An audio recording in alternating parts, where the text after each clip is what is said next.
Some nights don't start with thunder. They start with fear. That kind of fear that crawls up your spine when you realize you are completely, utterly, alone. 19-year-old Lena Morris, a quiet young cashier working the late shift at a small roadside convenience store, knew that feeling too well. She worked until midnight because she needed the money, rent, school books, and taking care of her little sister. Life wasn't easy. But she never complained. She still greeted every customer with a soft "How was your day?" Still offered a smile even when she was exhausted. And deep down, she believed something her mother used to tell her: kindness still matters, even when the world forgets it. She didn't know that belief was about to save her life. It was a little past 11:40 p.m. Lena had just finished sweeping the last aisle and was closing the register. The store was quiet, too quiet. The parking lot outside was nearly empty, lit only by a tired street lamp buzzing like it was struggling to stay awake. She lowered the metal shutter halfway. She felt it. She wasn't alone. 3 men stepped out from behind the dumpster, scruffy, drunk, laughing in a way that instantly turned her stomach. "Hey, sweetheart," the leader slurred, stumbling toward her. "Store's closed, but looks like we're just in time for the after-hours show." Lena froze. Her hands trembled as she tried to lock the door faster. "We just want to talk," another one sneered, blocking her escape.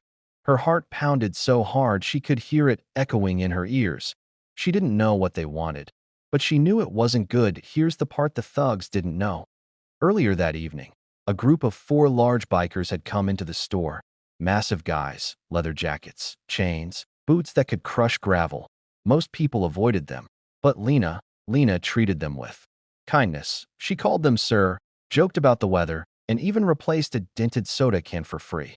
What she didn't realize was how closely they watched the world, how they noticed the shady cars circling the parking lot, and how one biker named Hawk, the broad-shouldered leader, whispered to his group, "Something's off.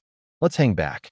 So while Lena thought the store was empty, the bikers were still inside, silent, alert, and paying attention. One thug grabbed Lena's wrist. She gasped, trying to twist away.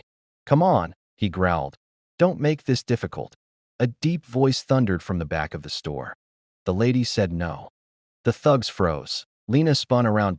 4 massive men stepped out from the snack aisle, shoulders broad, fists clenched, faces carved with anger. The bikers, the leader, Hawk, pointed at the thug gripping Lena.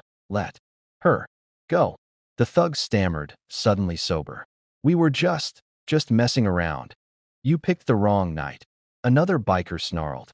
The men scattered like terrified animals, tripping over themselves as they ran into the parking lot and disappeared into the dark. Lena collapsed onto a crate behind the counter, shaking. Hawk knelt down beside her, surprisingly gentle for such a giant man. "You all right?" he asked softly. Lena nodded, eyes glistening. "I thought no one was here. I didn't know what I was going to do." Another biker set a bottle of water in front of her. "Breathe. You're safe now." Lena wiped her tears. "I was just nice to you earlier because it felt right." Hawk smiled, small, but real. "That's exactly why we stayed, kid. People don't see us for who we are. But you did. You treated us like humans, not monsters." He added quietly, "Kindness still matters. Don't ever doubt that." Those words hit her deeper than anything else that night. When Lena returned for her next shift, something was waiting on the door, a note written in rough handwriting. "Thanks for being good people. We'll be around. You're not alone anymore." Taped beside it was a biker club patch, a symbol of protection.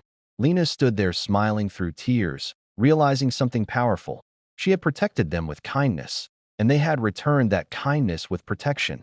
From that night on, Lena walked into her shift with a different kind of strength, not fear, not anxiety, but confidence, because she knew something she would never forget.